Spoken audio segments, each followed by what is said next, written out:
Hey, so I wanted to bring a new series to you all, and I wanted to review the finales of shows.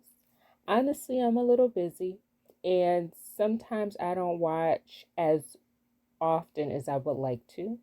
But when I do, I want to come to you guys and I want to talk and discuss and dive deep into this series. Sometimes when you're watching it week by week, it's kind of like that, oh, all these predictions. I think. No, we're going to come here at the finale of each series that we would like to discuss. And we're going to talk about it. We're going to enjoy ourselves and see if the series was really worth it. So, the first one that I want to do for this series is Dexter New Blood. So, a little backstory of Dexter. Dexter was a TV show that came on Showtime. It was a hit. It starred Michael C. Hall, Jennifer Carpenter, and a few other people. A lot of the people who were on Dexter came from other big shows like Oz, is one that I can think of, and other shows on HBO. So Dexter was a serial killer. Now, we're not going to come over here with the whole you comparison thing. Like, we're not going to disrespect Dexter in that way. So we're just going to take away anything talking about you and compare and contrast it. I do not want to see that at all because Dexter was so ahead of its time and beyond. Now, if you ever seen Dexter, you know how nuanced it was. There were so many twists and turns, and then you get to the season slash series finale, and a lot of people were left disappointed. If you have not seen Dexter, please go watch it on Showtime or any of your streaming services so you can get into it. I try to catch you up just a little bit, but you don't understand the full effect until you've seen the whole thing. If you guys want in the comment section, maybe I could go back and do reviews on just the different season finales and compile them, and then you could watch this one. But right now, yeah, watch it for yourself. Come back and listen to this, okay? So, for new Dexter New Blood. So, as somebody who binge watched Dexter, the original series, in 2019 in the summer, at work, at home, wherever I was watching Dexter. I didn't have the same binge worthy feelings towards Dexter New Blood. I watched it every day that it premiered, but I didn't wait until the end to watch them all at once. I think that speaks to my excitement for the series. I really wanted to see it live. I didn't want spoilers. I didn't read up on it. I just wanted to see the show. So for me, the show did start off slow, but the writing was intricate and the acting was good. When we came into this final episode, when I tell you I almost shed a tear, I am being serious with you. So let's go back a little bit of what happened during this final episode. So I call Angela, who is Dexter's girlfriend in the series, Deb 2.0, because she looked like Deb. She was the cop, which was very similar to the role of Deb. She was a good cop. She was also naive to what was in front of her, which was she was dating a serial killer. So I call her Deb 2.0 because of all those things. So she's listening to the Mary Effin Kill podcast, and we learn as the audience that Mary is missing. So Mary, as you know, is a podcaster, and she's missing. My issue with this scene is that if you watch the original series of Dexter, each person who goes down the rabbit hole of trying to figure out what he's really about ends up dead. So I felt like she was going down the wrong rabbit hole for no reason. Like, girl, why are you doing this? Like, what is the reason? Like, it made no sense to me. Why she, like, what was the reason? Um, it was very irritating to me for me to watch, as you can hear in my voice, but it was very irritating because she had nothing to stand on. Some parts of the series, she was very in and out for me. Least favorite character by far. So the fact that she's taking all this information in and starting to look at Dexter crazy is really bothering me. So I'm going to skip to the scenes that I thought were important and kind of foreshadowed.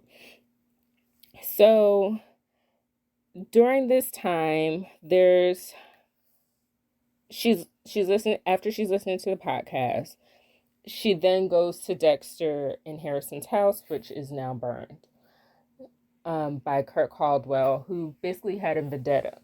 I want to highlight Kurt Caldwell because he was very similar to to the man who killed Harrison's mother, Holly. The way that they played that character, it was almost similar again, like the serial killer going after women and having a certain type. It just, it was so perfect. So they're at the burnt up house and she's going through Dexter's things. That was strike two for me with Deb 2.0, because why are you going through this burnt man stuff trying to get more evidence of what you already know? He's a serial killer. Like, why are you still trying to pursue this? So she finds what she's looking for. Whatever she's looking for, we don't know as the audience. So she finally gets to her house and she's doing the Deb 2.0 thing. She's crying, she's getting emotional, and she's looking at the kids in the house with Dexter and kind of fantasizing. So then she goes into the house and she's like, hey kids, how about you go do this, that, and the third? Like, just go over there, get some ingredients for this food we about to cook. And then she's left alone with Dexter. And Dexter does his sociopath thing. He tries to fit in. He doesn't seem to notice that something's off with her. And if he does notice that something's off with her, he's trying his best to figure out what it is. And she's like, well, put your hands up. She didn't say it like that, but that's what I heard. Put your hands up. And he's like, what? And she's like, Dexter Morgan, you're under arrest and all this other stuff. So they go onto the jail and everybody's like, what's going on? Or at least that was me. I'm everybody. I'm like, what's going on? So she's like, she interrogates him and she's like, well, I found this at your house. It's the screws of some other guy you killed here. And he's doing his Dexter thing. And he's like, well, whatever you're saying to me isn't going to hold up in court. Like, how about we get to the bottom of this? Like, why won't we talk about what's really going on? You know, manipulating, gaslighting, all of that. And she's like, well, child, I'm not having that. To the jail cell you go. So before he goes to the jail cell, he's like, I want to see my son. And he's able to go see Harrison. So Harrison, earlier in that day, Harrison and Dexter are fantasizing about leaving. Which for me, if you're anybody who watches TV, when there's a main character talking about the future, or they're always talking about tomorrow, to me, that's a dead indication that you ain't making it to tomorrow. Like, you're talking about a day that will never come. So him and Harrison are fantasizing about leaving, going someplace warmer and all this other stuff. And I'm like, oh, one of them is gonna die. So when Harrison and Dexter, like I said, before he goes to his cell, Harrison is like, Dad, but what are we going to do? Are we still going to leave? And Dexter's like, yeah, we're going to leave tomorrow. Same plans. Nothing's going to change. So he goes into the little jail cell. Like I said, I'm skipping scenes. I'm going through the most important things. He goes into the jail cell and Harrison does what he wants to do. Deb 2.0 tells her daughter, oh, give Harrison some space. His father is so dangerous. And this is my problem with Deb 2.0. Because, girl, you're looking at the wrong people. The whole series, you're looking at the wrong people. You're going hard for Dexter. But you didn't notice Kurt Caldwell was a serial killer. You're going hard for Dexter, but you didn't notice that his son was a heinous person. You're going after Dexter for what? Like, I wish they would have went a little bit deeper into why she had such a hard-on for Dexter in this way. Like, who hurt you? Like, I really couldn't understand. Granted, that was her man. She felt lied to. I get it. Like, who wants to find out you're dating a serial killer? But at the same time, girl, you were seeking answers that you didn't really want to know. But I digress. So, Coach and Harrison, in between this scene, they're talking. And Coach is a really nice guy. He seems to be the only black man who lives in the city. That's the only person I saw. But him and Harrison have a cool relationship because that's his coach.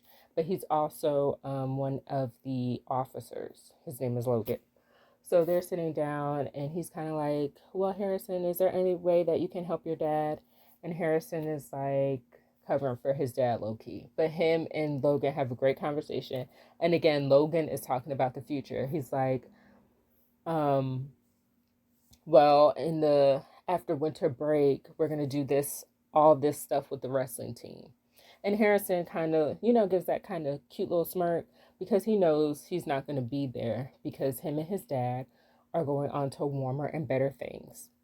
So Coach goes, well, in the meantime, Deb 2.0 is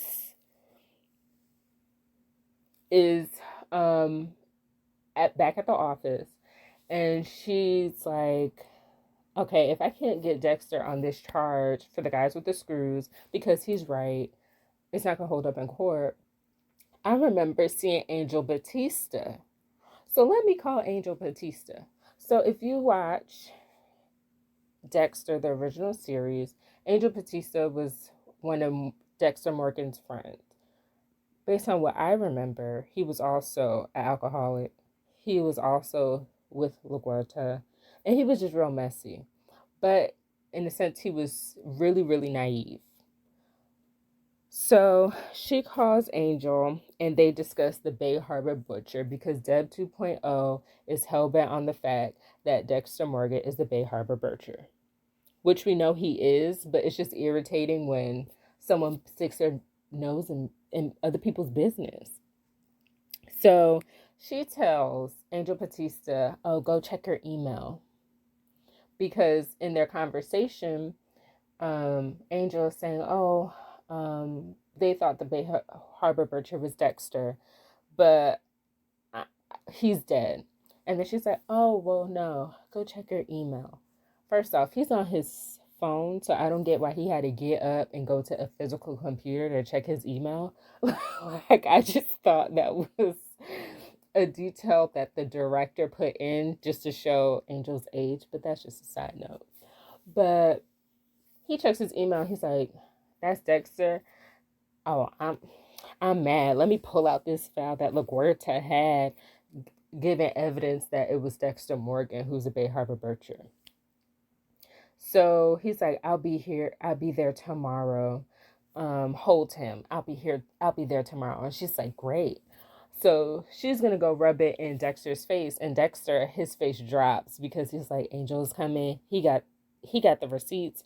I got to go. So now he's in fight or flight mode because he knows the receipts can be valid. Or if any logical person looks at it, they'll have reasonable doubt. If that's the proper crime term. In the comments, tell me what the proper crime term is for that, because I don't know. So he's fight or flight, and then Deb was like, yeah, so okay, book him or whatever. And then Dexter is like, wait one moment, please. If you turn off this camera, I could tell you what you really want to know.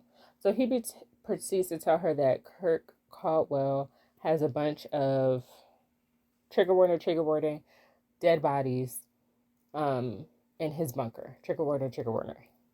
Yeah. So she's like, what? And he's like, yes, all those missing girls are down there. So she's like, really? So, of course, being Deb 2.0, she puts on her little gear and she runs over there to see what's going on. It turns out to be true. But while she's over there distracted, Dexter is like, let me break out of jail free. So Logan brings him dinner.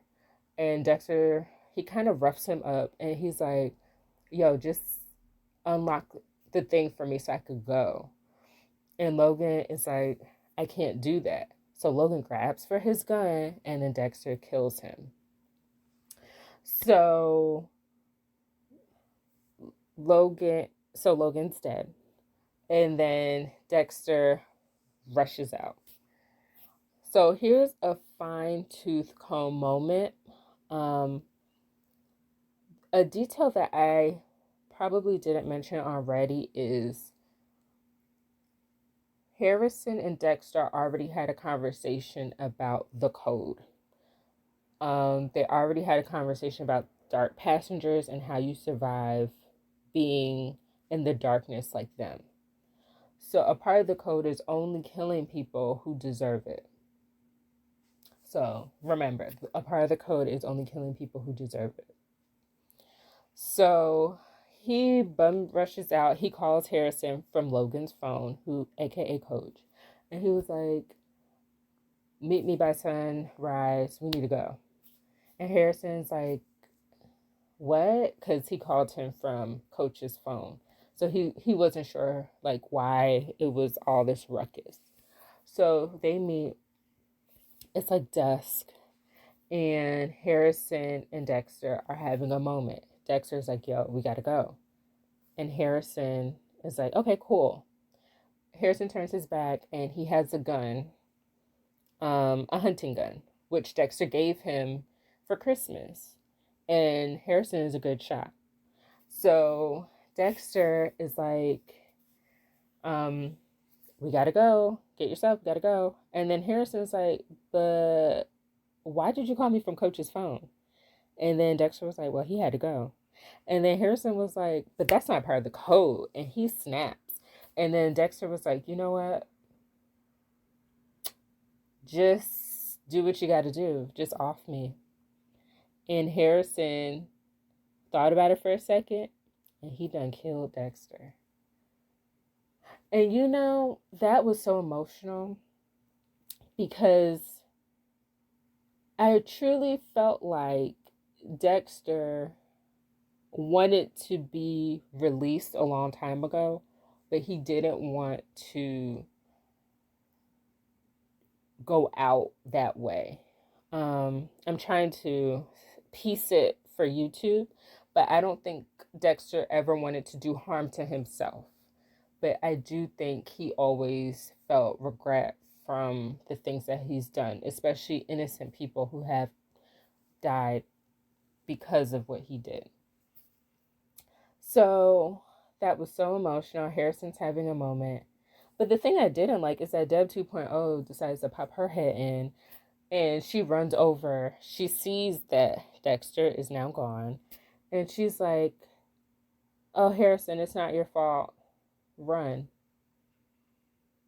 And then she proceeds to say, this is a police-involved shooting. So, girl, which one is it? Are you this person who thinks that justice should be served, or you think justice should be served for people who you think deserve it? Because Harrison is a murderer as well, and you let him go. But because Dexter was a serial killer, he deserved to die. See, she's not fooling me. She's not. Because you know what's going to happen? Harrison, he's going to run. He's going to start a new life. And then he's going to become a serial killer just like his dad. And then she's going to have receipts and say, oh, I lied. I was scared. And he's really a murderer. See, I don't got time for her. So what I need them to do, even though I think this is a limited series, I don't think there's going to be a season 2. Because honestly, I'm not that invested in Harrison's life without Dexter. He's a great actor, I thought. But that storyline just isn't there for me. I don't want to see a repeat, a rehash. I want to see something totally different if they do have a season 2. Um, but yeah, that was, I'm going to say, the real series finale of Dexter. Because I think they only brought it back because so many people complained about the original finale. And I feel like this was kind of like our redo without it being like a movie. It was our redo. Um, the last comments or words that I have is F Deborah 2.0. I really didn't like her at all, but I didn't like Deb 1.0 either because she was giving the same thing. But I also realized that there was a letter where Harrison, right at the very end, where basically Dexter said, if he has a darkness and he were to ever shout, and he were to ever find me, let him end me, you know? That's what I got from the letter. I think he really knew once he saw Harrison that first day that they had limited time together based on the letter and instructions he gave Hannah. So yeah, overall, it was the perfect reboot because it was a redo of their original series finale. I thought the acting was amazing. I thought the writing was great. And I think they should just leave it here. I think a season 2 would be redundant and a bit much unless they push out season 2 and make it like Harrison is way older or something like that. But we would need something fresh and new. So that is it from me. In the comments, please let me know if you want more of these series. Let me know if you want them shorter, longer. I try to be as quick as I can, and wrapping up a whole a season finale in 25 minutes or less. So yeah, I really enjoyed talking with you all. Hopefully in the comment sections we could talk a little bit more. I love to hear other people's opinions about shows. And I'll see you on the next one. Because I want to get into the Ray Donovan movie. I have lots to say about that one as well. So I'll see you for that one. Bye.